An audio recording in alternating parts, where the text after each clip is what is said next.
here at Pet Kingdom in Cottonwood, Arizona with Jay, and today we're going to talk about, well, it's not going to be kittens and it's not going to be puppies and it's not going to be furry, it's going to be reptiles. In my hands, I have one of my favorite reptiles in the whole world, a bearded dragon. We're going to talk more about the bearded dragon later. And Jay, you have what? A ball python, baby ball python. Ball python. Now, what type of people come into the store and say, listen, I'm not a puppy person, I'm not a kitten person, give me something that's creepy and crawly, Jay?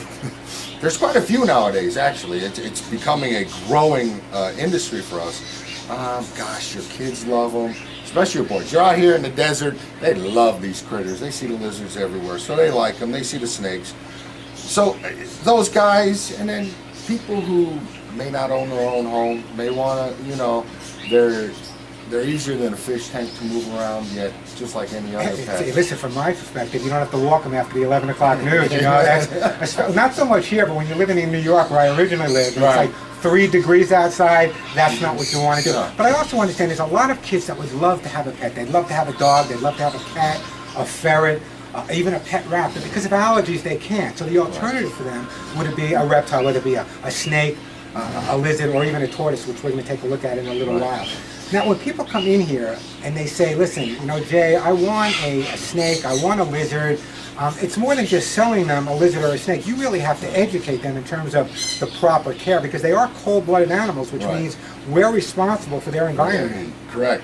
It's a tedious process. When people come in here, we'll usually spend 45 minutes with them, tell them, hey, we got to go through this. There's a lot you need to know. Proper lighting, proper environment is huge. When they get the education and they know what the amount is, I like to send them home. Yeah. Go home, think about it. If it's a good idea today, it'll be a good idea tomorrow. Just like any other pet. But they will normally come back once they know what's involved, and they're easy to handle. Yeah. And, you know, and I'm so glad to hear you say that, because I always recommend that you never buy a pet on impulse. You come in, you see a turtle, you see a snake, you see a lizard. Don't buy it. Educate yourself first. Go at home. I'm a firm believer that once you take something into your home, and once it kisses you and it pees, it's there for life. So I don't believe in this revolving pet mentality, and that goes for lizards and reptiles as well. So I think it's real important for people to understand the concept and have someone like yourself that's not just there to sell them the pet, but to really educate them. And it works out for you, because if you educate them and the pet is a healthy pet, they're going to be coming back to your store for supplies and food and all of the items they need. My job is to get them into a hobby. I'm a salesman, but my job is to educate, help people understand what they're getting their hands on, whether it be a furry fuzzy or whether it be a reptile, fish even. I want them to understand what they're getting into. Do you recommend that they get involved with the local herpetological societies as well?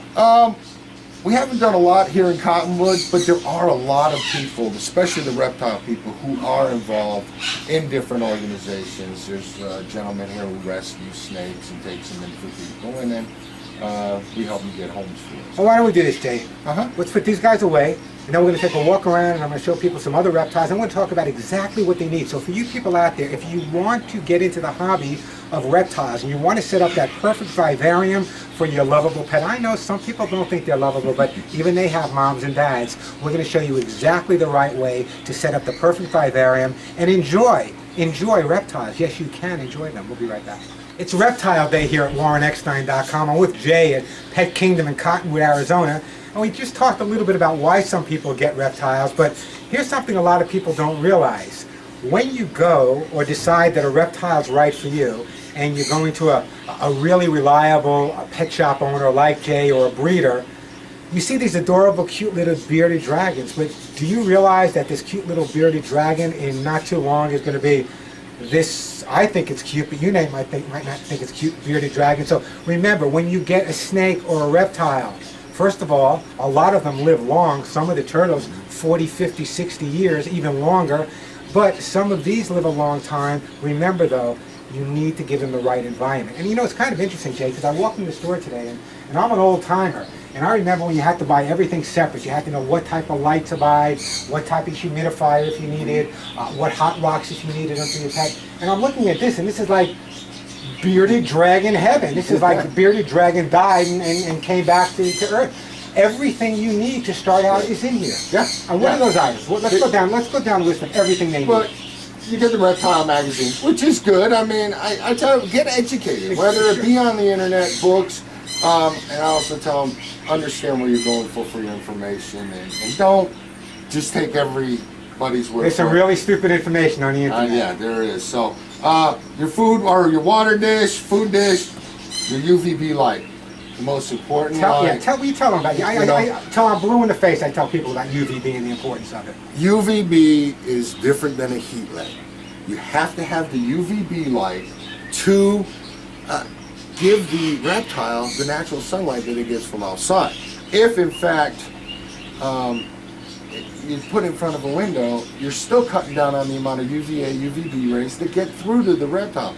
That's not necessarily what I want to have. I'm glad you said that, because so many people get a reptile and they think, well, I got to keep it warm, I'm going to put it near the window, and they come home at night and it's toasted. Yeah. Because there's no regulation of the heat. They need to get out of it. So putting a reptile vivarium in front of a window, not a good idea. You should control the environment from the environment itself. Right. That's our biggest key. When we as pet owners of these things, the environment is all us. They can't control that. It's up to us to do it. So you give them the right environment. The UVB light for every reptile, maybe not snakes as much, but every other reptile needs to have the UVB. And then you've got the night light, whether it be a moonlight or an infrared that he's using there for your night light, and then a heat light, your basking area. One basking area in the tank, one for your UVB. They don't always want to be in the heat. They need to go back and forth. That's how they regulate their temperature. And the environment also has to be mentally stimulating, because, you know, this is going to sound a little eccentric, and heaven forbid, guys, I should ever sound eccentric. But reptiles get bored. Reptiles in the wild are nomadic by nature. They're always changing the environment. So one of the things I do, and I even did this with my fish, and we'll talk about that later, is I change the environment. For example, if we have a piece of driftwood here, I would put this in the vivarium with them maybe for 2 weeks. Then 2 weeks down the road, I would take this piece and put it away and put a new piece in. Then maybe a few weeks later, I'll put this piece back in. So I actually rotate the environment, just same thing with rocks, just to make sure they're comfortable out there. What about handling? I always find that people go out, especially when they get one for their kids, they'll go and they'll get a little reptile like this. It'll get bigger. When it's young, the kid plays with it, handles it every day, but then he gets involved. He finds out there are girls in this world and other things are going on, and his options change. Don't they get depressed if they've been handled on a regular basis and all of a sudden you stop handling? That's not a good thing to do. No, they're like any animal. The bearded dragon especially.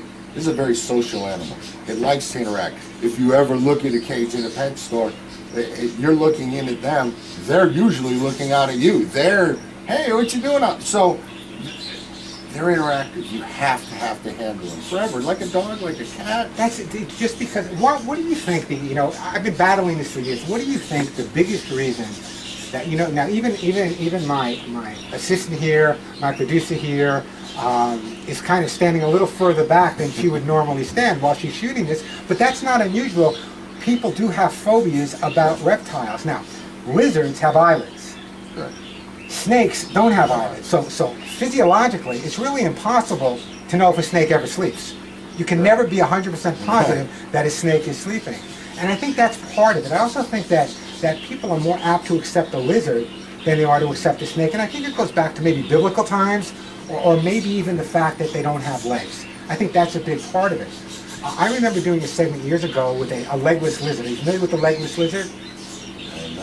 That's what they used in Raiders of the Lost Ark. They didn't use snakes, they used legless lizards. Yeah, right. Now a legless lizard looks just like a snake, only it has no legs, it's a lizard. And they're very gentle and have that lizard personality, and they're real easy to handle, and they look really, really fabulous with those eyes and that whole thing. So they're great animals too. So in other words, when a person comes into your store, you send them home. Don't buy it today.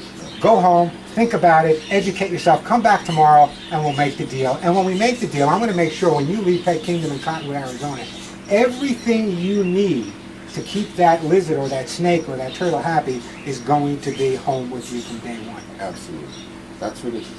I want to get them into a hobby. I want them to understand how fun and interesting these guys are. I did not deal with reptiles until I bought the store. I have been fascinated ever since by what they do. I'll be in here for a half hour at night just watching what happens. That is what's so amazing. In other words, because of their slow, methodic movement, they really are relaxed. You know, there have been studies done that people that are stressed out or people that are recuperating by watching certain animals, including lizards for some people, or tropical fish, really kind of makes them feel, I feel much better just having a lizard in my hand. But I was one of those proverbial kids. No one would ever go in my bedroom growing up. It was the greatest thing in the world. My sister, my mother, my father, aunts, relatives, they would never go in my bedroom because they had no idea what was there. Could have been duck eggs, could have been lizards, could have been snakes, could have been a baby goat. They never knew what was in there. So for you kids out there, you may not want to do what I did, but if you want to keep your parents out of your house, maybe talk to me to get yourself a little lizard or a snake. So how much is a kit like this sell for? Ballpark. This is about $172 plus your tax, obviously. And what about, let's say someone's starting out with a small young lizard like this, although you were talking and I were talking that sometimes it's almost better to start out with a larger one. Right.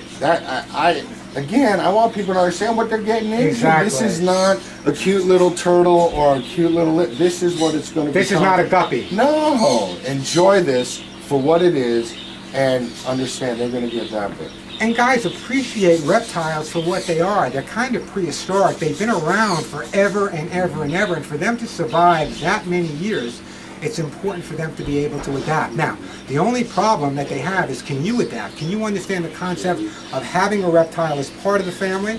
Do you understand the concept of not only taking care of it physically, but psychologically? We're talking about the emotional fact. If you can just pan over here for a second, Portia, we can see we have a whole vivarium here with many, many, many of the bearded dragons. And the reason we were talking before is the social factor of how social these animals are. No one's fighting, no one's arguing, they're just kind of hanging out. And that's why I guess they survived all these years. So if you're thinking about a reptile, number one, make sure you see a guy like Jay who's educated, who's going to take the time to let you think about what you need to do and do the research that's involved. Because as I said, once you bring one of these guys or one of these guys into your house, they should be there for life. Now, I'm hugging and kissing them. You don't have to do that. It just makes me feel better.